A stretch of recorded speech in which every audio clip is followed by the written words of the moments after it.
Hello दोस्तों, आपका हमारे YouTube चैनल बंधु क्लासेस पे एक बार स्वागत है। हम लोग इतिहास से संबंधित कुछ महत्वपूर्ण प्रश्नों को देख रहे हैं और इतिहास में सिंधु घाटी सभ्यता से आज यह पार्ट 4 होगा। इससे पहले हम लोगों ने पार्ट 3 तक का देख रखा है जो चैनल पर लोड है, जिसे आप देख सकते हैं। आइए आज इस सेशन का पहला प्रश्न देखते हैं। पहला प्रश्न है, सूची एक को सूची दो से सुमेलित कीजिए। सूचियों के दिए नीचे दिए गए कूट से सही उत्तर का चयन कीजिए। मांडा। मांडा अगर देखा जाए तो मांडा कहाँ पर है? जम्मू कश्मीर, यानी ए का क्या हो जाएगा? 3 हो जाएगा। दैमाबाद।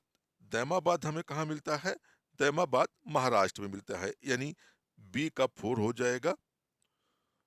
कालीबंगा। कालीबंगा की अगर हम लोग बात करें तो यह कहाँ मिलता है? राजस्थान, यानी 1 हो जाएगा। और राखी गढ़ी यह कहाँ पे मिलता है? स्थल हरियाणा में मिलता है, यानी 2 हो जाएगा। तो 34-12, यानी विकल्प में हमारे कहाँ 34-12 दिख रहा है? तो सी वाले विकल्प में दिख रहा है 34-12, यानी आपका राइट आंसर क्या बन जाएगा?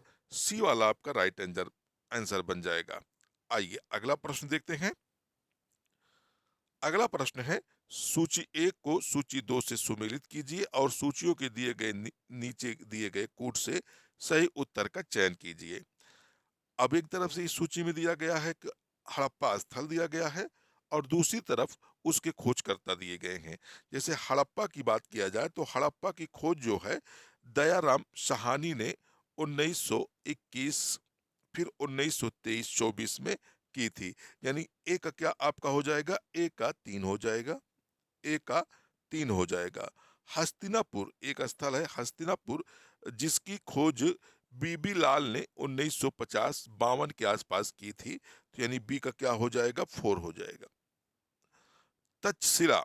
तक्षशिला की अगर हम लोग बात करें तो तक्षशिला की खोज कहा जाता है कि जॉन मार्शल के द्वारा 1913-14 के आसपास की गई थी, यानी सी का क्या हो जाएगा? 2 हो जाएगा। और कौशाम्बी।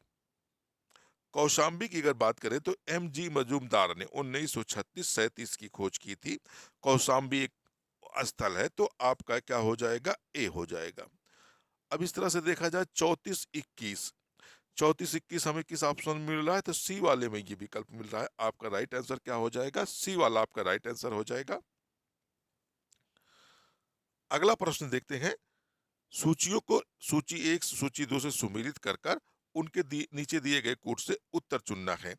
एक तरफ स्थल दिए हुए हैं और दूसरी तरफ वहां से प्राप्त हुए सामग्रियां दी हुई हैं। तो हड़प्पा की बात करें तो हड़प्पा से सावधान R37 प्राप्त हुआ है, यानी ए का क्या हो जाएगा? 1 हो जाएगा। लोथल। लोथल जो गुजरात में स्थित एक हड़प्पा कालीन स्थल है, यहाँ से हमें गोदीवाड़े के साक्ष्य प्राप्त हुए हैं, यानी यहाँ का क्या हो जाएगा? 2 हो जाएगा।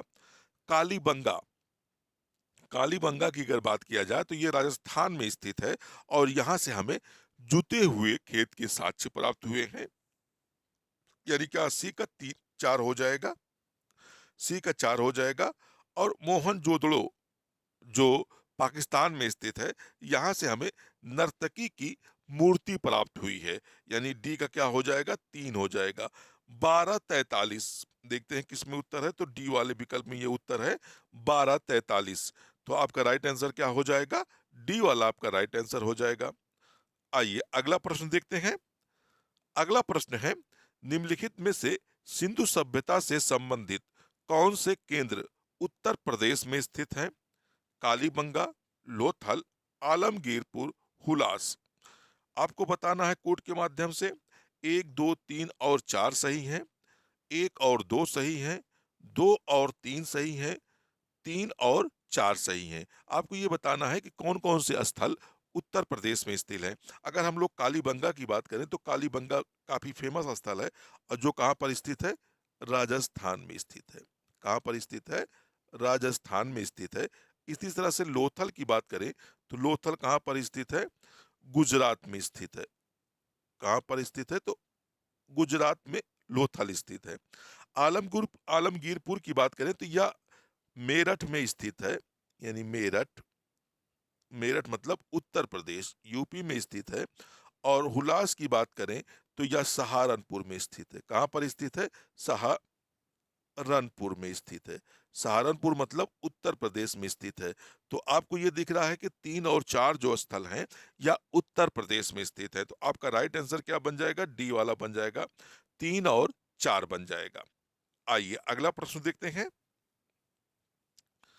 अगला प्रश्न है, सूची 1 को सूची 2 के साथ सुमेलित कीजिए और सूचियों के नीचे दिए गए कूट का प्रयोग कर कर सही उत्तर चुनें।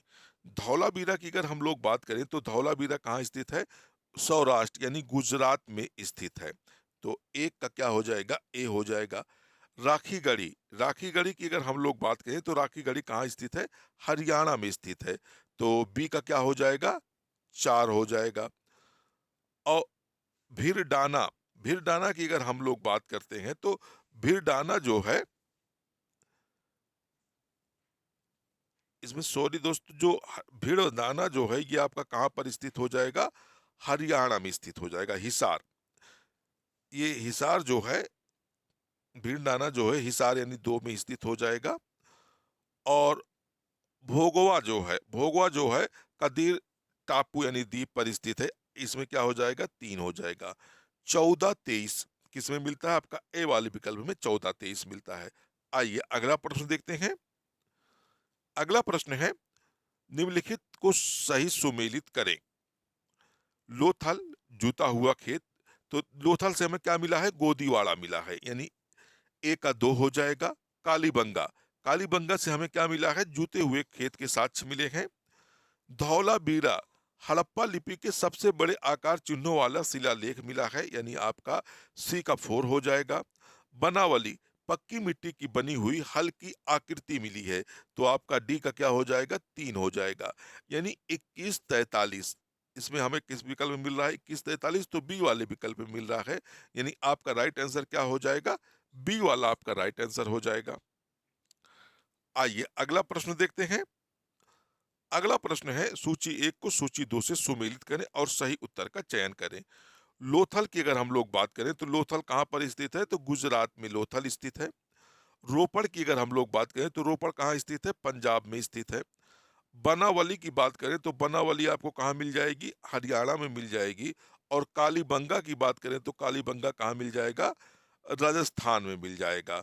तो अगर इस तरह से विकल्प की बात करें तो 43 और 21 यानी आपका राइट आंसर हो जाएगा, बी वाला आपका राइट आंसर हो जाएगा। आइए अगला प्रश्न देखते हैं। अगला प्रश्न है, सूची 1 को सूची 2 से सुमेलित करना और नीचे दिए कूट से हमें सही उत्तर पता करना है। हड़प्पा की बात करें तो हड़प्पा किस नदी पर स्थित है? हड़प्पा रावी नदी पर स्थित है। कालीबंगा की बात करते हैं तो कालीबंगा जो है या किस नदी पर स्थित है? तो घाघर नदी पर स्थित था। कालीबंगा कहाँ स्थित था? घाघर नदी पर स्थित था। और लोथल की अगर बात करते हैं तो लोथल जो है भोगवा नदी पर स्थित है। और रोपड़ जो है, ये रोपड़ जो है कहाँ पर स्थित है? सतलज नदी पर स्थित है। तो इस तरह से हमारा उत्तर क्या हो जाएगा? 32-14 हो जाएगा। तो 32-14 हमारे किस विकल्प में है? तो ए वाले विकल्प में है 32-14। आपका राइट आंसर क्या हो जाएगा? ए वाला आपका राइट आंसर हो जाएगा। आइए अगला प्रश्न देखते हैं। अगला प्रश्न है, कथन और कारण दिए हुए हैं। मोहनजोदड़ो तथा हड़प्पा नगर अब विलुप्त हो गए हैं। ये बात तो बिल्कुल सही है। कारण कह रहा है वह खुदाई के दौरान प्रकट हुए हैं। क्योंकि हम कैसे जानते हैं कि वो विलुप्त हो गए? क्योंकि वो हमें कैसे प्राप्त हुए हैं? खुदाई के दौरान प्राप्त हुए हैं। इस हिसाब से देखा जाए, कथन ए तथा कारण आर दोनों सत्य हैं और आर ए की क्या कर रहा है? सही व्याख्या कर रहा है। तो यही वाला हमारा क्या हो जाएगा? राइट आंसर हो जाएगा।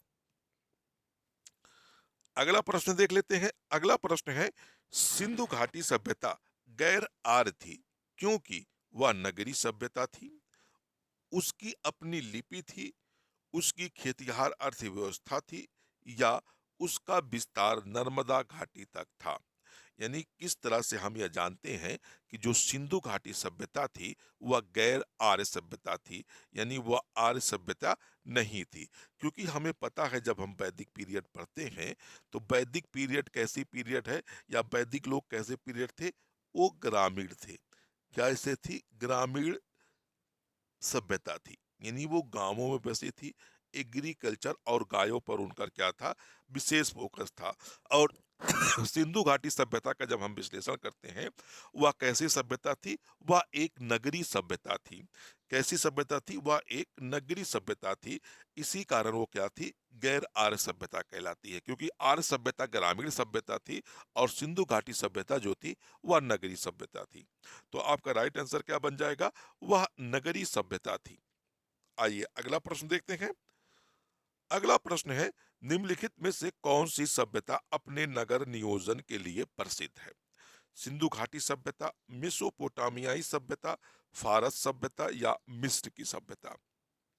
तो अपने नगर नियोजन के लिए कौन सी सभ्यता बहुत ही प्रमुख थी, तो वह सिंधु घाटी की सभ्यता थी। आइए अगला प्रश्न है, मांडा नगर पर किस नदी पर स्थित है?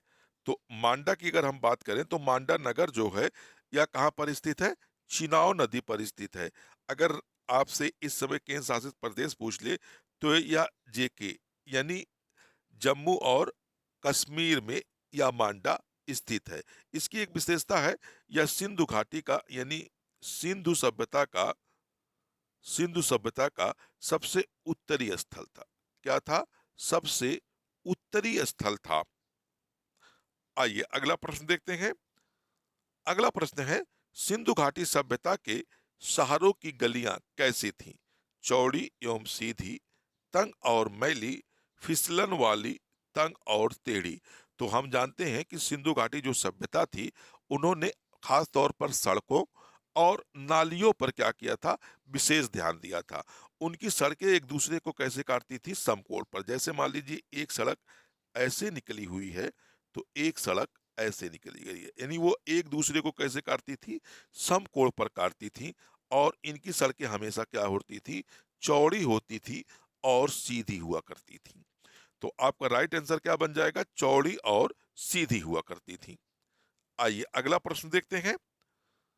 अगला प्रश्न है, सिंधु घाटी सभ्यता की सबसे महत्वपूर्ण विशेषता है? पक्की ईंट से बनी इमारत, प्रथम असली मेहराब, पूजा स्थल, कला और वास्तुकला? तो सिंधु का सभ्यता जो थी, इसकी में महत्वपूर्ण जो विशेषता थी वह क्या थी, पक्की ईंट से बनी इमारतें, यानी जो पक्की ईंट हुआ करती थी, इनसे इमारतों का निर्माण किया जाता था। आइए अगला प्रश्न देखते हैं। अगला प्रश्न है, हड़प्पा सभ्यता में गढ़ जगह किसके लिए जानी जाती थी? वहां उच्चतर वर्ग के लोग बसते थे, वह पुस्तकें रखी जाती थीं, वहां पूरे शहर के लिए भोजन तैयार किया जाता था, या वह निचले वर्ग के लोगों के बसते थे? तो गढ़ एक ऐसी जगह थी जहां पर उच्चतर वर्ग के लोग बसते थे। एक तरह से कहा जाए प्रशासनिक वर्ग के लोग वहां पर निवास करते थे, पुजारी वर्ग के लोग वहां निवास करते थे। ऐसी जगह को क्या कहा गया है, सिंधु सभ्यता में गढ़ शब्द से इस्तेमाल किया गया है। तो आपका राइट आंसर क्या हो जाएगा, वहां उच्चतर वर्ग के लोग बसते थे। आइए अगला प्रश्न देखते हैं। अगला प्लस प्रश्न है, कौन सा हड़प्पाई नगर तीन भागों में विभक्त था? लोथल, कालीबंगा, धौलावीरा, सुरकोटदा? तो कौन सा नगर ऐसा है हड़प्पा कालीन का, क्योंकि हमने अधिकतर देखा है जो हड़प्पा कालीन नगर हुआ करते थे वह क्या हुआ करते थे, दो भागों में विभाजित हुआ करते थे। एक निचला टीला होता था, एक क्या होता था, निचला टीला होता था। निचला यानी निचला टीला होता था, टीला। और एक वह उच्च टीला जिसे हम क्या कहते थे, दुर्ग कहते थे। लेकिन धौलावीरा यानी आपको ये तीन भागों में कौन विभक्त है, धौलावीरा एक ऐसा था जो अपवाद की श्रेणी में आता है। इसका स्थल जो था वो क्या था, तीन भागों में विभक्त था। यानी एक निचला टीला था, एक मध्य टीला था और एक उच्च टीला जिसे हम लोग दुर्ग कहते हैं। आइए अगला प्रश्न देखते हैं। अगला प्रश्न है, निम्नलिखित में से कौन सा एक हड़प्पा सभ्यता से संबंधित नहीं है? कुओं का निर्माण, स्तंभों का निर्माण, नालों का निर्माण, धनुष का निर्माण? तो हड़प्पा कालीन जो सभ्यता थी, हड़प्पी सभ्यता थी, उसमें स्तंभों का निर्माण नहीं किया जाता था। क्योंकि आपसे पूछ रहा है कि हड़प्पा से संबंधित कौन नहीं है, तो स्तंभों का जो निर्माण है उसमें हड़प्पा काल में नहीं होता था। कुओं की बात करें तो मोहनजोदड़ो के प्रत्येक घर में मोहन जोदड़ो के प्रत्येक घर में हमें कुएं के साक्ष्य प्राप्त हुए हैं। इनकी जो नालियां होती थी वो क्या होती थी, सड़कों के किनारे किनारे हुआ करती थी, और उसमें मेन होल बना होता था। क्या बना होता था? मेन होल बना होता था। धनुष की नोक यानी जो बाढ़ होता था उसकी नोक के प्रमाण मिले हैं, लेकिन स्तंभों का निर्माण किया जाता था सैंधव सभ्यता में, अभी तक का इसके कोई प्रमाण नहीं प्राप्त हुए हैं। आइए अगला प्रश्न देखते हैं। अगला प्रश्न है, निम्नलिखित कथनों पर विचार कीजिए। हड़प्पा के दुर्ग टीले को व्हीलर ने माउंट एबी की संज्ञा दी है। ये बिल्कुल सही है। स्त्री के गर्भ से निकले पौधे का साक्ष्य हड़प्पा से प्राप्त हुआ है। तो उपरोक्त में से कौन सा कथन सही है या है? केवल एक, केवल दो, एक और दो, दोनों, ना तो एक और ना ही दो। तो आपका राइट आंसर हो जाएगा एक और दो, दोनों। क्योंकि मार्टिन व्हीलर ने जो उसका उच्च दुर्ग था, दुर्ग टीला था, उसको कौन सा संज्ञा दी थी? एबी की संज्ञा दी थी। और यहीं से हमें क्या होते हैं, एक स्त्री से गर्भ उगते पौधे के साक्ष्य प्राप्त होते हैं। अगला प्रश्न है दोस्तों, अगला प्रश्न है, हड़प्पा सभ्यता के नगर नियोजन के संदर्भ में निम्नलिखित कथनों पर विचार कीजिए। हड़प्पयाई नगर ग्रिड प्रणाली पर आधारित था। यहाँ की सड़कें एक दूसरे को समकोण पर काटती थीं। दिए गए उपरोक्त कथनों में से कौन सा से कथन सही है या है? केवल एक, केवल दो, एक और दो, दोनों, ना तो एक और ना ही दो। तो इसमें आपका राइट आंसर क्या बन जाएगा? सी वाला बन जाएगा, एक और दो, दोनों। क्योंकि जो हड़प्पा नगर थे वह किस प्रणाली पर आधारित थे? ग्रिड प्रणाली पर आधारित थे। यहाँ की सड़कें एक दूसरे को समकोण पर काटती थी। जैसे पिछले क्वेश्चन में हम लोगों ने देखा था कि वहाँ की सड़कें सीधी हुआ करती थी और एक दूसरे को कैसे काटती थी? समकोण पर काटती थी। तो इसलिए देखा जाए तो इसमें जो कथन दिए गए हैं दोनों को दोनों क्या है? सही कथन है। आइए आज का अंतिम प्रश्न देखते हैं। निम्नलिखित पर विचार करें एवं सही उत्तर का चयन करें। सिंधु घाटी सभ्यता जानी जाती है अपने नगर नियोजन के लिए, मोहनजोदड़ो और हड़प्पा के लिए, अपने कृषि संबंधी कार्य के लिए, अपने उद्योगों के लिए। तो देखा जाए तो अपने नगर नियोजन के लिए ये सभ्यता जानी जाती थी। इसमें 6 नगरों की प्राप्ति हुई है। इसके जो महत्वपूर्ण नगर थे मोहनजोदड़ो और हड़प्पा, जो इसकी राजधानियां हुआ करती थी, इसके लिए भी सिंधु घाटी सभ्यता जानी जाती है। क्योंकि सिंधु घाटी सभ्यता में कृषि के भी प्रमाण मिले हैं, तो इसलिए कृषि कार्यों के लिए भी ये सभ्यता जानी जाती थी। और यह नगरी सभ्यता थी, तो नगरी का मतलब ये होता है कि उद्योग धंधों का विकास होना, यानी अपने उद्योगों के लिए भी यह सभ्यता क्या थी? जानी जाती थी। तो इस हिसाब से देखा जाए तो इसके सारे के सारे यानी ये सभी कथन क्या है? सही के सही है। यानी सिंधु सभ्यता अपने इन सारे कथनों के लिए क्या करती थी? जानी जाती थी। तो दोस्तों, अगर आपको वीडियो अच्छा लगा हो तो वीडियो को जरूर एक बार लाइक करिएगा और इसको शेयर भी करिएगा दोस्तों। और अगर चैनल पर आप नए जुड़े हो तो चैनल को सब्सक्राइब कर लीजिएगा, बेल आइकन का बटन जरूर प्रेस करिएगा, जिससे मेरा आने वाला प्रत्येक वीडियो का नोटिफिकेशन क्या रहे? आपको मिलता रहे। तो जब तक के लिए धन्यवाद दोस्तों। जय हिंद। फिर मिलेंगे कल नए वीडियो में नए प्रश्नों के साथ।